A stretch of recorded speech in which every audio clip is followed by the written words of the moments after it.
Probably one of the biggest fears that people have is witnessing.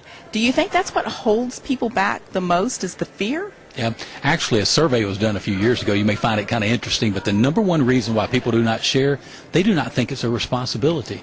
That kind of blows my mind, being in church for as many years. It's like we've told them, but they're not getting it. Considering that it is sort of the Great Commission? Yeah, but for some reason there's a disconnect that they do not think is a responsibility. But number two, as you mentioned, is fear.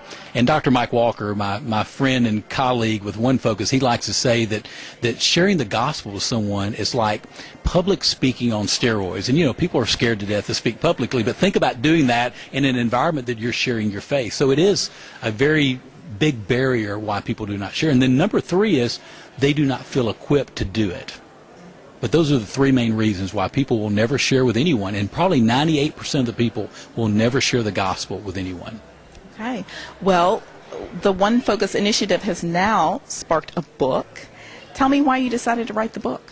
Yeah, again, this is a title that's in the works. It could change, One Focus Living, but it's because part of it, we had so many people asking for us to do something in a book as an additional tool that they can use for all the churches that we're working with doing One Focus, and we just know that churches are failing in evangelism, and we believe that this book can become a great resource to help individuals, even if they're not doing One Focus in their church, but they can become part of the One Focus family, that they can understand that they can now identify one unchurched person, start praying for that person, and start building a relationship to show them the love of Christ. And we believe if Christians will do that, it will be so compelling that it will be a natural thing for them to share your story with them.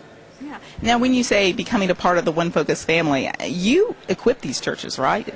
That is correct. We work with churches typically for over a year to equip them, give them tools and resources, website, branding, printing materials, personal coaching that we do. I mean, we're pretty holistic and comprehensive in what we provide. We believe the principles that they'll learn doing One Focus will live way beyond maybe even doing One Focus, because it's things that they'll do every day in their church as far as leadership and how to equip people, how to build a guest-centric culture in your church that make it easy for unchurched people to come in and be welcome. That's very, very important to me.